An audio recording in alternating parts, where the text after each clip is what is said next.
Sherrell here, and today's video is a special one. I am here with my friend, my husband, and certified master resilience building leadership professional coach, Lyle. Mother's Day is a special day to celebrate the women in our life that we call mom, but for some it is a painful reminder of the special connection that was taken away, whether it's through infertility, miscarriage, or loss. 2 years ago, I lost my mother to cancer, and the doctor said that we had 7 to 12 months just to enjoy her life with her. And after we received that news, it was less than 2 weeks that she passed, and she passed in the month of March. 2 months later is Mother's Day, and that was extremely painful because it was still fresh. It still felt like yesterday. And I started this channel to first to honor her and to also to help me feel the most connected to her. So when I say you guys have done so much more for me, because I was just putting it out there not thinking that anyone would give a rip about this chick, but apparently somebody gives a rip. And I appreciate that. It has definitely helped me find a new normal, but the person who has been a pillar in my life has been this guy. And so Lyle is here to share some practical ways that we can find stability and balance in our everyday home and life. Well, thanks for inviting me on Authentically, Sherrell. It's my favorite YouTube channel. Grief is a tough thing. And if you've never gone through grief before, it's something that is just going to hit you from out of left field. And it's something that we need to be resilient about and resilient with. Now, as we deal with grief, if we're the person grieving, it's very different from the people that are not. And so we have to be understanding. We have to make meaning out of those moments. And so one of the first things that we need to do is just be still and take some breaths. Everybody's got to breathe through this situation. And as a family, that's what we did together. As we found out, we discovered that we really just have to get on the same breathing rhythm as a family together. And from that place, we had to understand and lean in to the grief that Sherrell was going through. And so if you're a person that maybe lost their mom, or that you're around somebody that has lost a mom, this is some ways that we can help build resilience with those people. So first of all, they're going through some times of really feeling terrible about life. And so we have to understand that the time that it takes, it's not going to be congruent with every other person. The time that it takes for you to get through something is not going to be the time that that person is going to take to get through something. We've got to be patient. That's practical step number one. And being patient was so helpful for me because I no longer had to isolate myself by trying to place myself on someone else's timetable of grieving what is now or considered normal. And so we have to discover what that normal is. And that's going to be a journey. And it's a journey that we have to all travel on together. It's not something that we're going to be able to dictate and show them somehow that they need to get to a certain place at a certain time. That patience has to be active.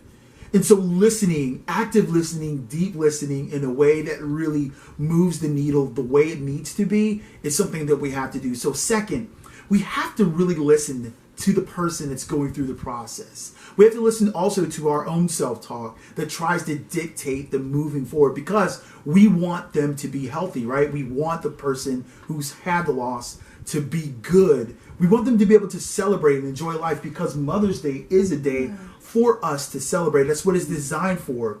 And so to get through that process, to get to that place where we can enjoy it again, we have to be patient, but we have to listen to understand what that person is going through at that particular moment.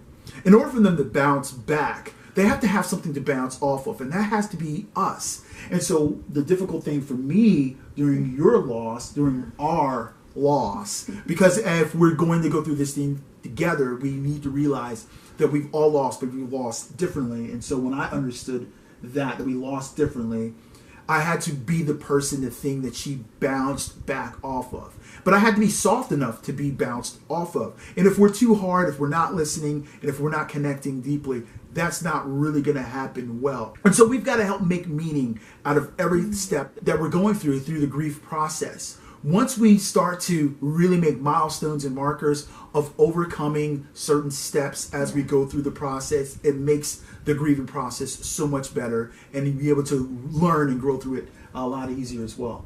And he and my kids were so good to be that soft pillow that I could rest on and feel confident and feel security, that it was okay for me not to be okay. The first Mother's Day that we endured through Sherrell's loss and our loss, we still celebrated Sherrell for Mother's Day. Yeah. It's important for us to understand that we can't allow what's going on to really grip and control our lives to the point that we become completely numb, that we become completely void of life. Somehow we have to be the life for those people that are going through this grieving process. So I'm pretty proud of what me and the kids did for Sherrell. We made her a video, but it wasn't over the top, guys. It wasn't so big that she had to invest a lot of emotional energy to get over that hump. And so the third thing is to help people with their emotional energy. Don't make the person going through the grieving process, and as us who are partnering with the person going through the grieving process, expend so much emotional energy that they actually relapse in their progression. We want to ensure that we're controlling, maintaining, and positioning them in a growing energy process that allows them to continue to move the momentum towards health and growth. Now, here's the thing that needs to be said. It's very important.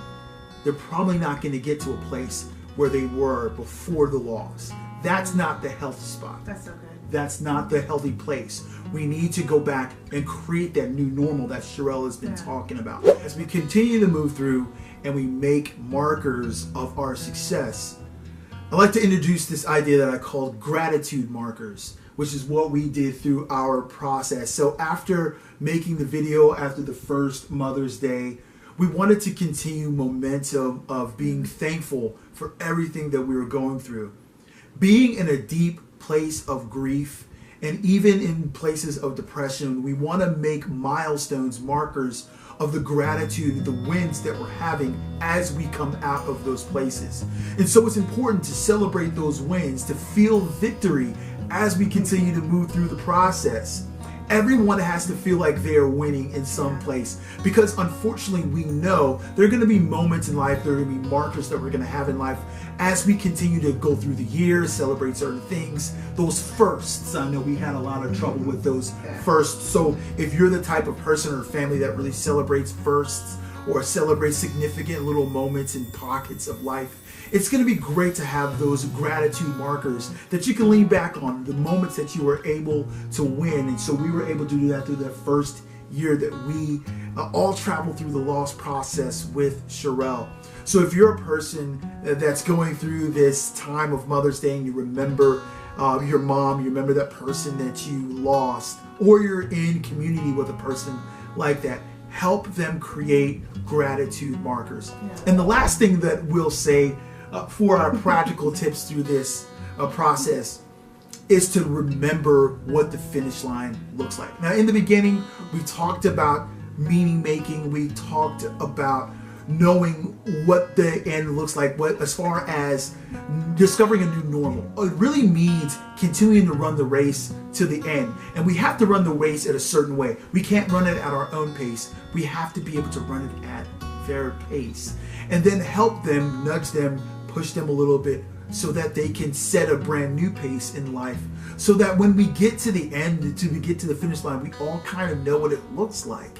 Now, it's not going to look the same as it was before, as we've mentioned, but we have to remember that there has to be some type of finality to our grief process, so we go through a brand new way of living life, way of thinking, and a way of being. I think the growth model is a very exceptional thing to think about as we go through this. Having a growth mindset through this entire process for the person that's around the person that's grieving, and then continuing to coach the person that's going through the grieving process about continuing to have a growth model, meaning making, attaching that meaning to the brand new style of life that we're going to have, helps us cross the finish line well. And what it means to cross the finish line, it's going to be different for every person.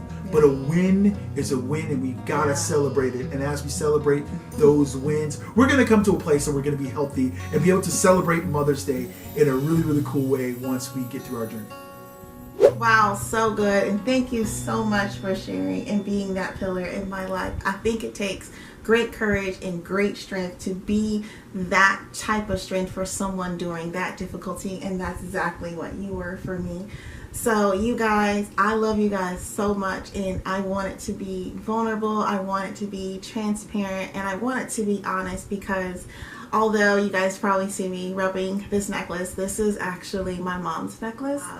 I do wear it occasionally, and because it's the month of May, I've been wearing it a little bit more to honor my mom. Those who, again, you've lost that special connection and you're like me, you guys, I am with you, we're with you, and you're not alone in this at all. So from our hearts to your hearts, happy Mother's Day. Before we go, Lyle, my husband is a podcaster, you guys, and so many things besides getting ready to retire from the military. Can you share, how can we find you? How can we get in touch with you? And if somebody wanted to ask additional questions, how can they get connected with you? Well, thank you so much for giving me that opportunity. You can go to impactservantleadership.com. That's the main website where we kind of do all of our training. The podcast that we absolutely love is called Service is Power. So you can go to servicespower.org/episodes to check out the episode. Thanks again for allowing me to say that. You're welcome. And I'll list all his information in the description below. All right, guys, until next time. You ready to say with me? Yes. Stay beautiful.